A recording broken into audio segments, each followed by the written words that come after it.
gentlemen, welcome to Legend of Marin: Link's Awakening. Legend DX. of Marin. Alright. I wish. Okay, so before the run begins, I'm going to go ahead and show off this really cool thing.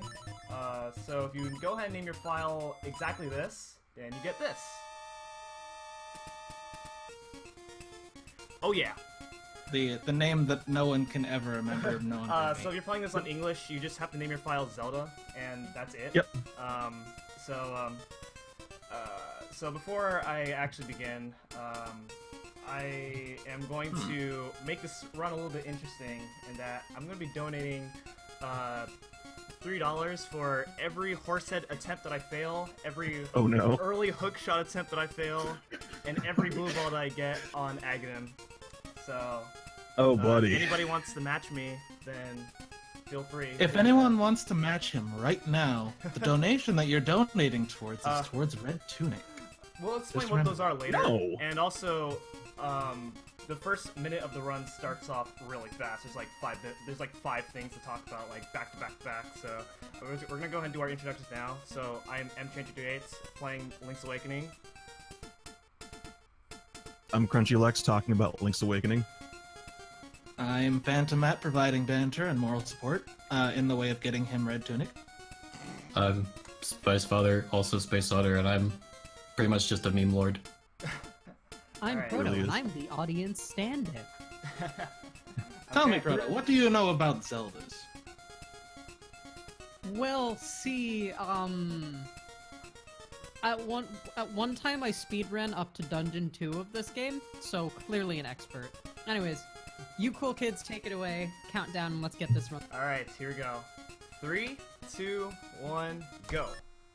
Woo! Alright, hello everyone. This is The Legend of Zelda Link's Awakening Deluxe for the Game Boy Color. This is the remake of the original Link's Awakening game for the Game Boy, where in this version there's of course the added color, there's a brand new side quest, as well as a brand new dungeon. The speedrun of the original version is technically the faster version to run on, but most runners like to play on the deluxe version because it just looks nicer.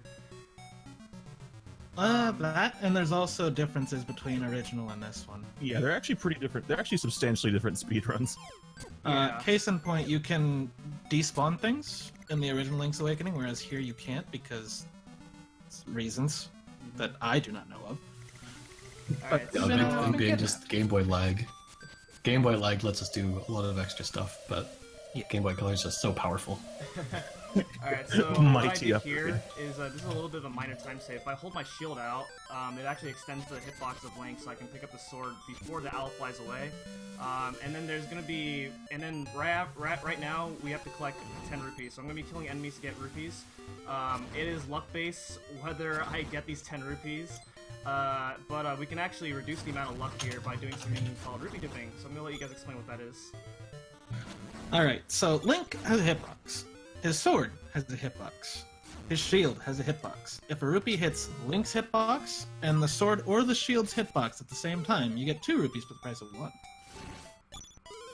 And if you have God RNG, then you get 2 rupee drops for Okay, entire never beat. mind. Alright, thank you. Alright, we got a run going. Heroic. Alright, so, you see a shovel right here? It's 200 rupees. I don't have 200 rupees. Let's get out of here. Alright, you know what? I feel bad, so let's just take it back. Oh, but he's not happy.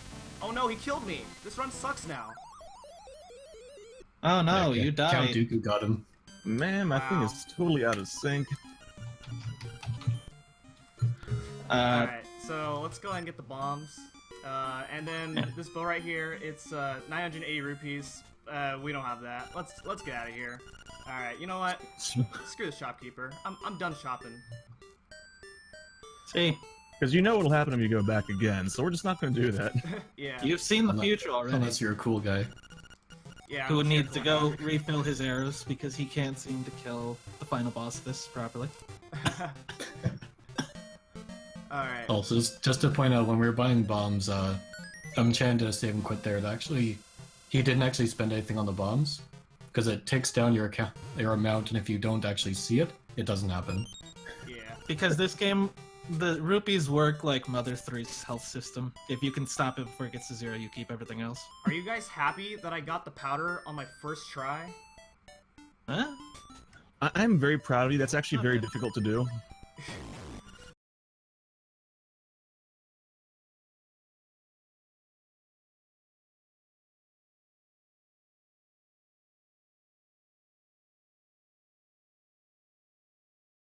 Drop a bomb right before you transition and then right after you transition. The game's not quite sure where to put that second bomb in memory, so things get shuffled around, magic happens, and events activate on whichever screen you're on. Which in that case was the owl flying, and here is a Terran's transformation back into a human. So we get to skip a long cutscene with that. And there's a lot of things that count as events in this game, so you're going to be seeing us do seeing mchan do bomb triggers a whole lot throughout this run. They're incredibly useful. Yeah. They I say will a lot. also like to make a amendment to what Crunchy said. It's not just one screen after the other. It's one frame after the other, I recall. It's a 4-frame window. frames. All right. So you can do it off of pits. You can do it on transitions. There's a couple things. Alright, so now we're in the first dungeon, Tail Cave. Fairly straightforward. So this is 100%. So we are 100.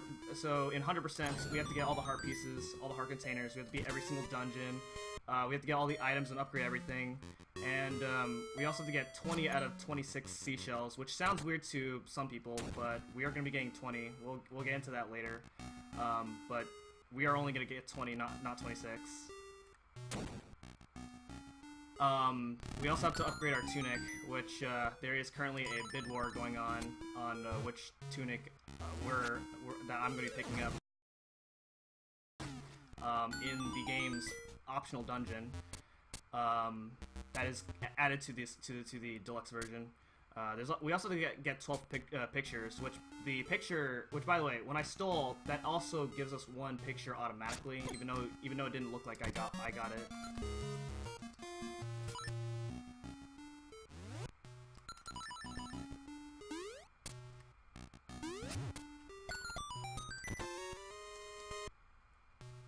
Is everyone still there?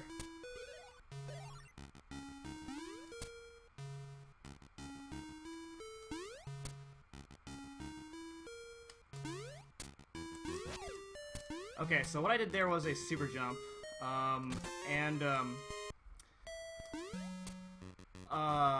man, I can't hear the call anymore. Basically it's a very broken trick with the feather.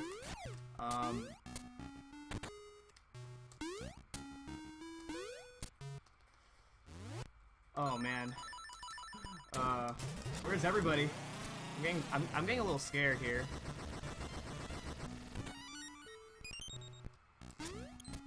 That was a hard boss, by the way. Yeah. And here's another boss.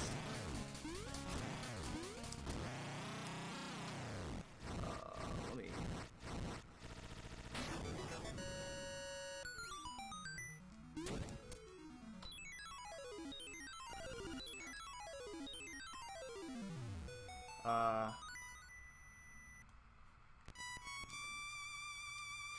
Okay, so the reason I was able to kill that mini boss in 2 arrows is because the game isn't supposed to. Well, the game didn't expect you to have arrows up until Dungeon 5. So by having arrows early, it makes a lot of the early fights really easy.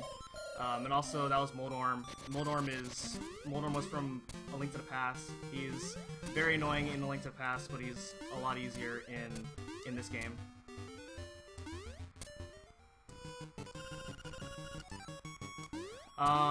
So now the baseball kids are in a bit of a panic because something happened.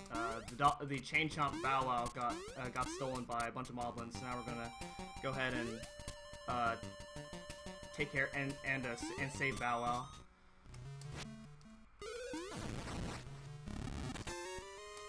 So now we're gonna go back to Mysterious Woods. We have to go through the woods again. And, you can actually, in the any percent no save and quit category, you actually have to go through this cave in order to do something else in order to grab the tail key. The tail key.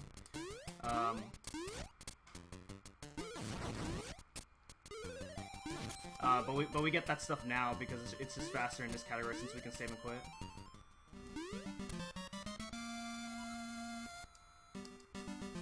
Alright, so I got that, so that's our first heart piece right there. Well actually no, that's our second heart piece.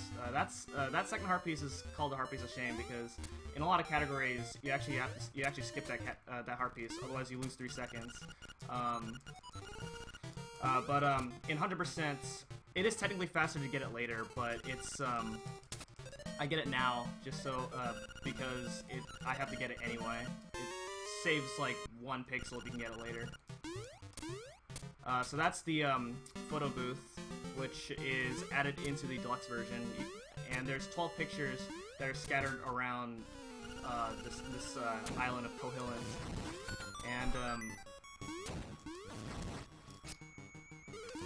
and we have to get all of them. So we now have 2 pictures. So alright, and we have to activate that side quest now. Otherwise, we can't actually do it. We cannot do it later. Alright, so this is the Moblin King. It takes a bunch of slashes. I don't know the exact numbers of how many slashes, but there we go. I missed a cycle. Unfortunately, so that's gonna waste a little bit of time. Alright, so now we got. Now that we got Bow Wow, it is now time to make our way to the second dungeon. We need Bow Wow in order to enter the second dungeon. So right there, I just did a flock flip. I don't know the exact details on how it works, but basically that just allows us to bypass that rock. And now we're in dungeon 2. You need Bow Wow to eat those flowers. And it is completely random on how long it takes for Bow Wow to eat those flowers. And, so now we're in, Dungeon 2. Very straightforward, there's not really a whole lot to talk about.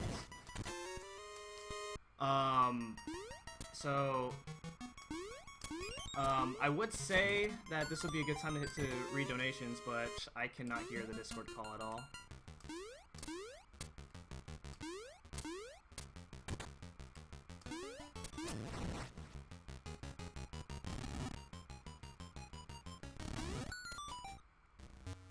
I really hope this problem does not occur throughout the entirety of the run.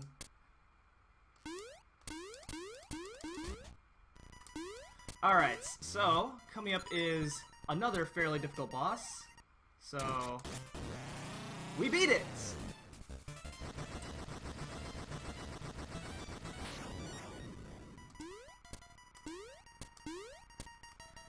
Okay, so again, that's another example of, you're not supposed to have arrows this early on. Alright, so that right there was a little minor time save right there. You're supposed to light up the torches there in order to light up the room so you can hit those boos. But as long as the ghosts are off screen, then the chest will appear so you can get the item of the dungeon, which is the power bracelet. It allows us to pick up things.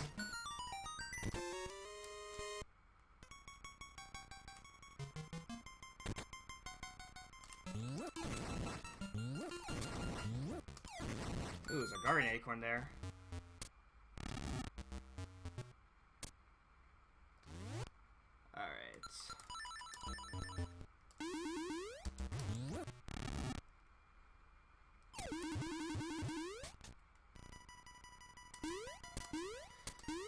Alright. So if you use bomb, normally you're supposed to lift up a pot in order for that other lift to go down. But you can actually use bombs, and actually that's technically a sequence break because you're actually not supposed to have bombs at this point of the game.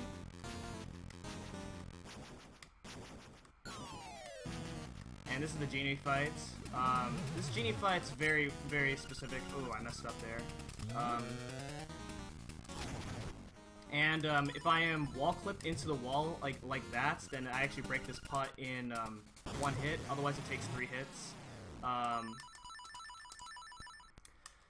And then this second phase goes really fast, where I place a bomb the moment that I break this pot, and then shoot a bomb arrow at a very precise time. So that was very difficult.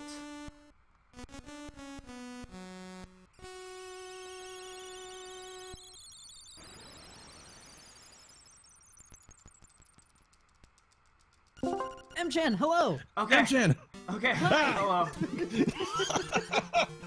Thank you so much for holding your own on commentary. Everything broke.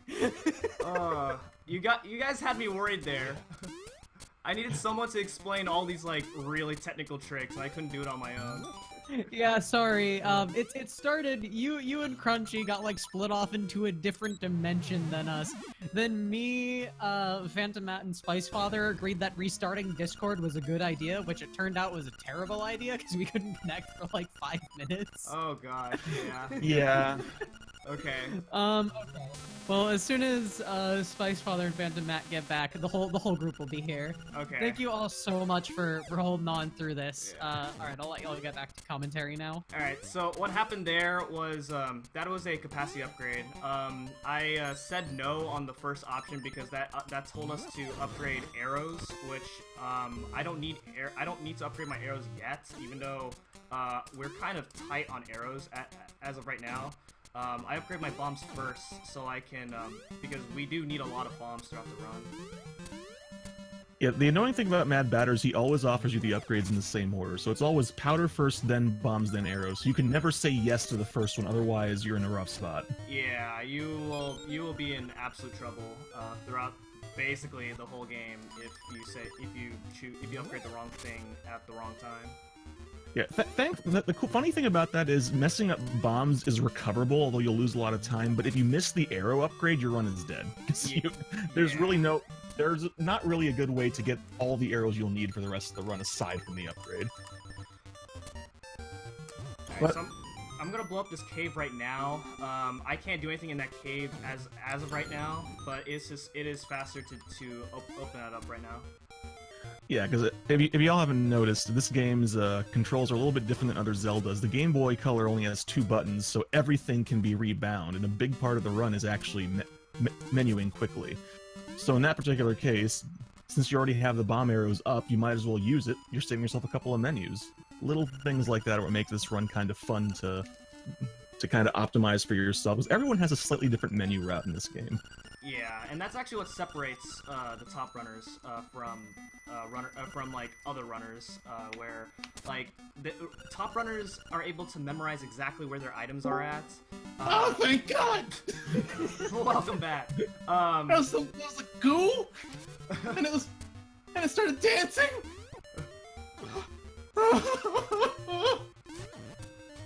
We missed you too. All right. Alright, we need Spice back though. So we're going up here. We're gonna go into the Seashell Mansion. We're Nice. gonna pick the first of a few gifts. This one's gonna be a seashell. I think it gives seashells at what, 5 and 10? 5, 10. Yeah. Yeah, there's only rewards for 5, 10, and 20. The 15th one, for some reason, there's no reward, but yeah. Alright, you guys want to explain this?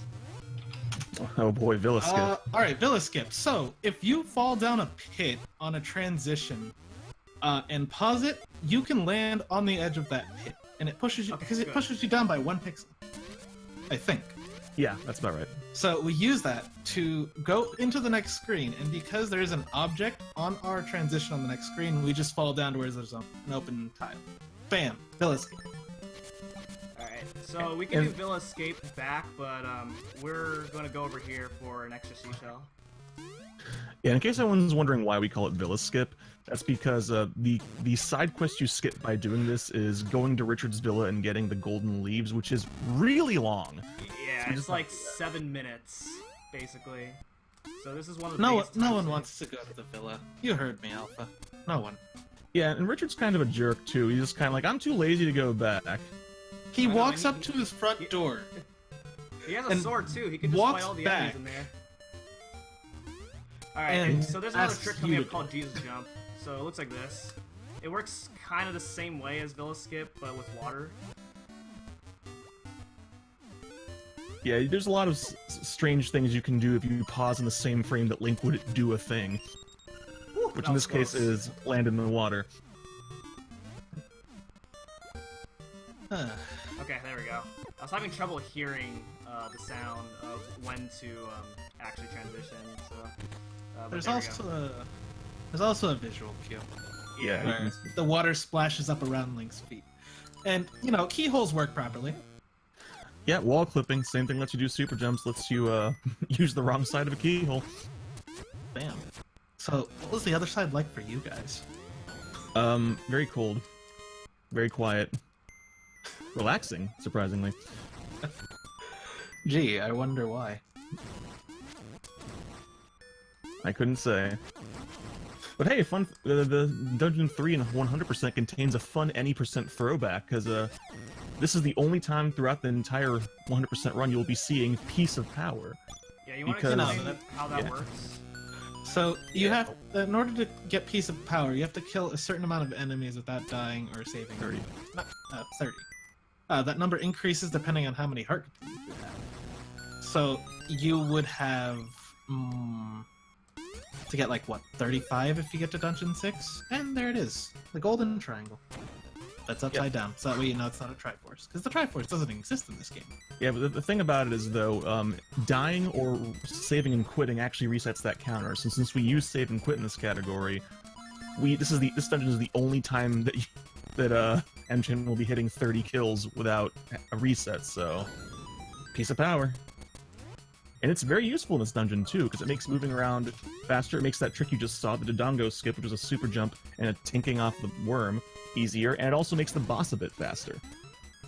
Oh yeah. Okay, so we're about to do that Dodongo skip again. That is actually a very dangerous trick because you can actually soft block if you do it incorrectly. Okay. Yeah, you can get, if you don't go far enough, you'll get stuck inside the blocks, but Piece of Power does make that easier since you're moving faster. No problem. Yeah, in the no save and quit category, because you can't save and quit, as the name implies, Piece of Power is used a lot. It's actually routed into the run too, which is pretty neat.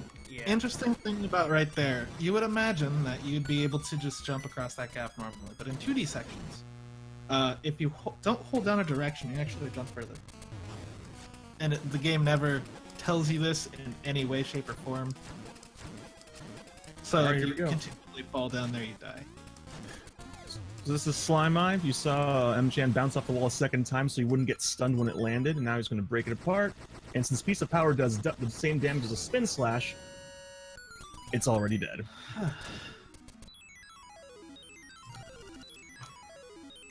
Alright, so you may have noticed that there's a lot of like video game references as we're going exploring throughout this world, and that's because this game was supposed to be a remake of A Link to the Past, which is another game that I run. But somebody from Nintendo saw this game being made and was like, "Why not just make this a different Zelda? Why not just make this a brand new Zelda game?" And thus, this Link's Awakening came into play. And you know, like you see Goombas, you see Piranha Plants. The Moblins look like Blastoise in this game. Marin looks like Zelda. And there's a ton of more things that you see throughout the game, like the chain chomp here. I'm honestly glad they did. I actually really like Link's Awakening. I find it a really, really solid standalone entry in the series. Yeah. So And this is the ultimate guide, dang it, heart piece right here. just bomb the wall. It's fine. You have infinite bombs, right? Yeah, just bomb the wall that has in no ways indicated might have something behind it. Alright, sorry everyone. It's okay. let's- You could mess up. So let's talk a little bit about the side effects of skipping the villa. So getting to Dungeon 3, the game assumes you've done the villa, and to get into the villa, you have to do the game's trade sequence up to the stick.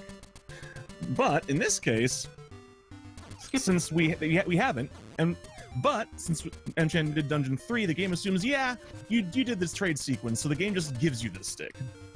Yeah, Welcome back, and so Spice to Father. get the stick, well, there's like a couple steps. You have to get the Yoshi doll from the trendy game. You have to get the bow tie. You give it to somebody for the bow tie. You give the bow tie to the little chain chomp to get dog food. You give the dog food to somebody in the beach for bananas. Then you give the bananas to the monkey near Candle Castle to get the stick. Yep, and then you use the stick to get the honeycomb, but yet, presumably in order to save space on the cartridge, there are a lot of minor shortcuts that the programmers took. For example, if you've gotten to point X, you've obviously already done Y, which works 99% of the time, and then we come here like a bunch of jerks and take advantage of those shortcuts. This game is very well made. I promise y'all. Oh no, Yeah. it's wonderfully well made if you decide not